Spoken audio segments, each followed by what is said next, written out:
He had walked past her every day without seeing her. Then one morning, he saw the ring, and his entire life stopped making sense. The building was quiet that early, not peaceful, just expensive quiet, the kind of silence that comes from thick glass, soft carpets, and people who don't raise their voices because they don't have to. The offices were already awake, lights on, screens glowing, coffee machines humming like they belonged there. At the far end of the corridor, a woman pushed a cleaning cart. She moved slowly, not because she was tired, because she had learned that moving slowly made her invisible. Her name was Grace. She wore a plain uniform, blue, slightly faded, the kind that blended into walls. She wiped door handles, polished glass, straightened chairs that would be messed up again in minutes. People passed her. Some nodded, most didn't. A few stepped around her cart like it was furniture. She had been cleaning this floor for almost a year, and in all that time, no one had asked where she came from, or what she knew, or what she carried with her every day. At the end of the corridor was the largest office. Floor-to-ceiling windows, a desk carved from something rare and expensive, bookshelves filled more for appearance than reading. This office belonged to Ethan Hale, founder, billionaire. That was how people described him. Grace knew him as the man who never looked up when she cleaned. She entered his office quietly, the way she always did. He was already there, standing by the window, phone pressed to his ear, voice calm, controlled. "Yes," he said. "That deal closes today. No delays." Grace waited. She wiped the edge of the desk, careful not to disturb anything. Ethan turned slightly. His eyes flicked toward her cart. Just for a moment, not rude, just dismissive. He covered the phone. "Can you do this later?" he said. His tone wasn't angry, it didn't need to be. Grace nodded.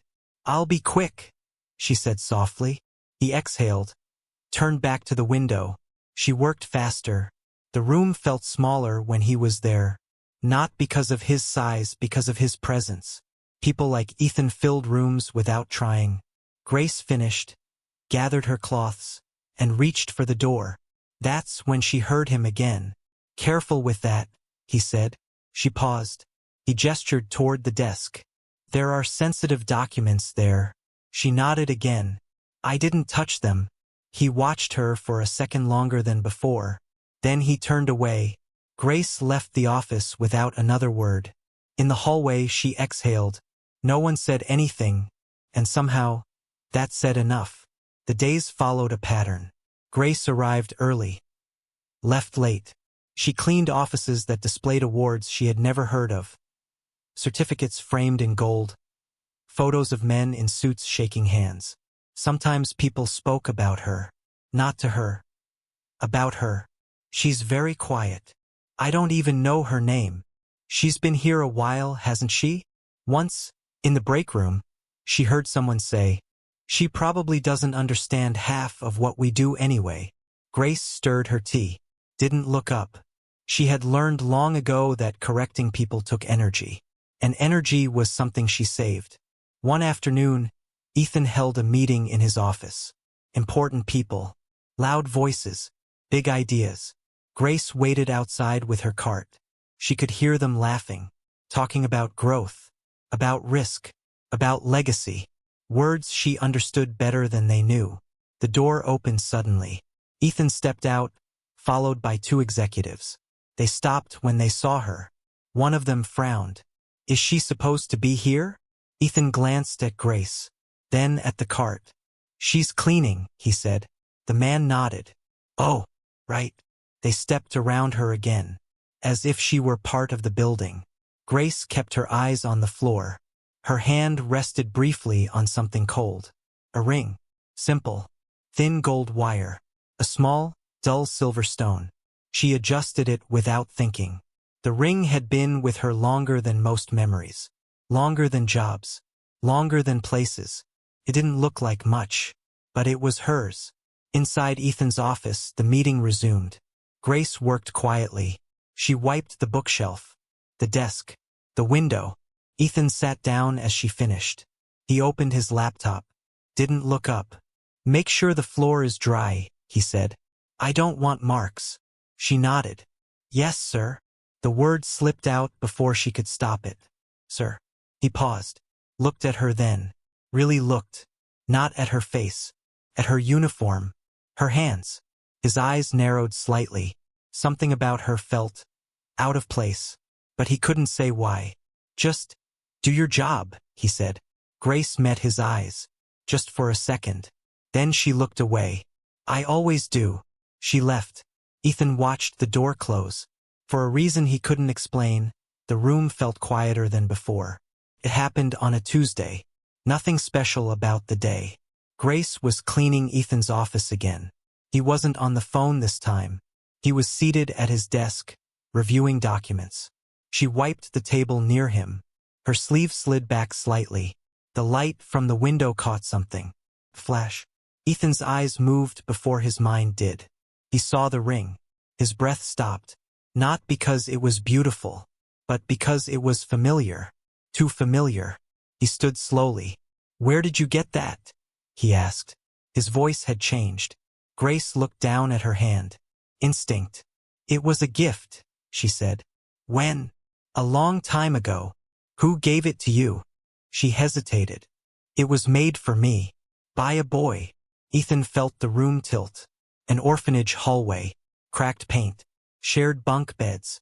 A little black girl sitting on the floor while families walked past her. Choosing other children. Smiling at other children. He remembered the way she used to pretend not to notice. The way she would clap for the others when they were chosen. He remembered asking one of the staff members once, "Why does no one pick Grace?" The woman had sighed. Some families are looking for something specific. He didn't understand then. He understood now. Grace continued quietly. They used to line us up, she said. Her voice wasn't bitter, just steady. Families would come in.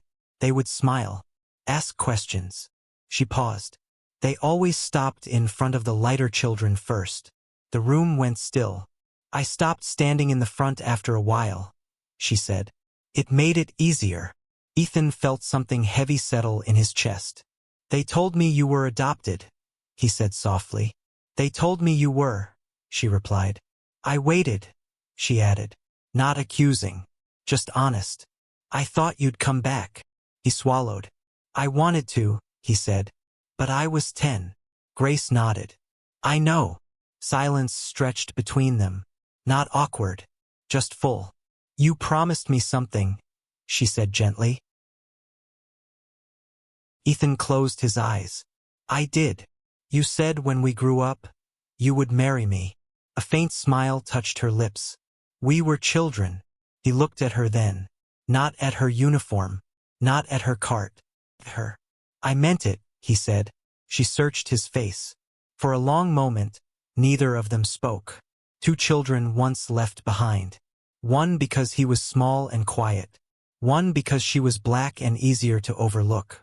But only one of them had been chosen, and the other had stayed. Ethan moved around his desk. He stopped in front of her. I built companies, he said quietly. I built buildings. I built a name. He exhaled. But I forgot the only promise that mattered. Grace's eyes filled, but she didn't cry. She had learned long ago that tears were private things. I didn't forget, she said, lifting her hand slightly. The ring caught the light again. I kept it, she said, because it reminded me that once, someone chose me. That sentence stayed in the air. Ethan felt it. Chose me. He had been adopted 2 weeks after that promise. A wealthy couple. Private school. Opportunities. Grace had remained. Years later, she aged out of the system. No family waiting. No one clapping. Just a small bag of clothes and a bus ticket. And a ring made of wire. Ethan reached into his desk drawer. Not for something expensive. Not for something prepared. Just a small velvet box. He had bought it months ago. For someone else. A merger partner's daughter. A strategic engagement. Something that made sense on paper. He looked at it now. Then at Grace. I don't want to fix the past, he said. I can't. He opened the box slowly. A simple ring inside. Not flashy. Just real. I want to choose you now, he said. Grace didn't move. The office felt very quiet. I don't need rescuing, she said softly. I know, he replied. That's not what this is. He swallowed. I'm not asking because I promised as a child. He paused. I'm asking because you're the only person in this building who ever knew me before I became this. Before the suits. Before the titles. Before the distance. He lowered himself slightly. Just enough. Grace, he said. Will you marry me? The silence that followed wasn't shock. It was weight. Years of being unseen. Years of being overlooked. Years of walking past each other in the same hallway. She studied him carefully. Not the billionaire. The boy. The one who used to split his bread with her. The one who twisted wire behind the kitchen because he wanted her to feel chosen. You would marry a cleaning woman? She asked quietly. He shook his head. I would marry Grace. Another silence. Then she smiled. Slow. Steady. I was never just the girl no one adopted, she said. No, he replied. You were the girl they didn't deserve. A tear slipped down her cheek. She didn't wipe it away this time. Yes, she said. Not loudly, just clearly. Yes. And for the first time in that office, the power did not belong to money. It belonged to memory. It belonged to dignity. It belonged to a black girl who had once stood at the back of a line and was finally chosen in the open. The building didn't change that day. The glass was still thick. The carpets still soft. But something invisible shifted. People noticed how Ethan looked at her now. Not above. Not past. Grace still walked the halls. But she walked differently. Not because she needed the ring, but because she always carried worth.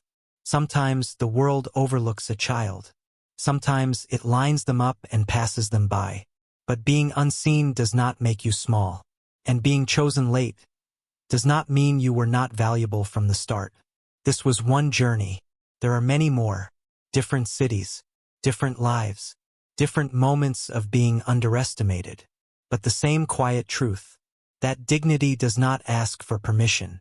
And if stories like this speak to you, if they remind you that worth is not decided by who chooses you first, then don't forget to subscribe to Black Journeys 101 for more stories like this.